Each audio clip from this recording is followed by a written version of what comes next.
तो क्या शरद पवार और बीजेपी की डील फाइनल हो चुकी है? क्या शरद पवार अब बीजेपी के साथ आएंगे? क्या शरद पवार छोड़ देंगे इंडिया गठबंधन?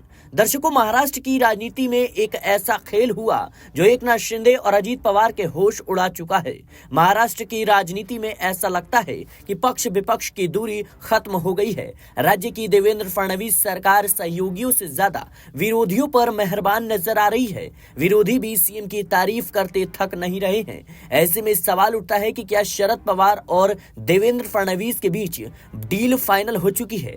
आपको बता दें कि अब खबर है कि शरद पवार की एनसीपी के दो अहम विधायकों जयंत पाटिल और उत्तम जानकर की सेवा में सरकारी अधिकारी लगा दिए गए हैं। एक दिन पहले ही जयंत पाटिल ने देवेंद्र फडणवीस सरकार के मंत्री और प्रदेश भाजपा अध्यक्ष चंद्रशेखर बावनकुले से आधी रात में मुलाकात की थी। हालांकि पाटिल ने इस मुलाकात का राजनीतिक मतलब निकालने को नहीं कहा। दरअसल यह बात सामने आई कि देवेंद्र फडणवीस के नेतृत्व वाली महायुति सरकार विपक्षी दलों के खास नेताओं पर विशेष नजर रख रही है, क्योंकि महायुति के मंत्रियों के पीए, पीएस और ओएसडी के बाद अब खबर आ रही है कि शरद पवार के दो विधायकों को भी सरकारी पीए मुहैया कराए जाएंगे। ऐसे में सवाल उठता है कि क्या ये दोनों विधायक महायुति के संपर्क में हैं? जयंत पाटिल के अधीन उद्योग, ऊर्जा और श्रम विधायक के सहायक सेल अधिकारी गौरव भोसले को नियुक्त किया गया है। औद्योगिक विभाग सेल अधिकारी संजय पाटिल भी जयंत पाटिल की सेवा में रहेंगे।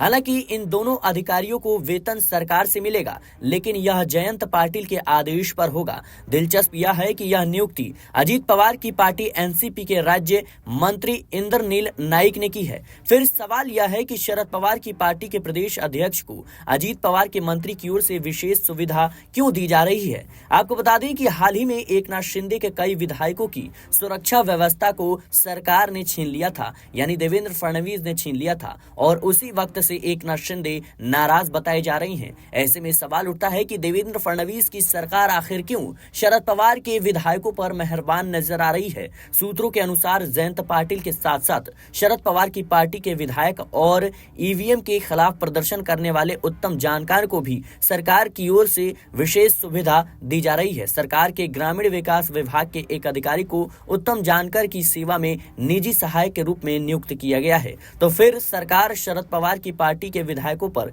इतनी मेहरबान क्यों है? यह प्रश्न लगातार उठ रहा है। फिलहाल के लिए इस रिपोर्ट में इतना ही। देश और दुनिया की तमाम खबरों के लिए बने रहना नेक्स्ट 9 न्यूज के साथ।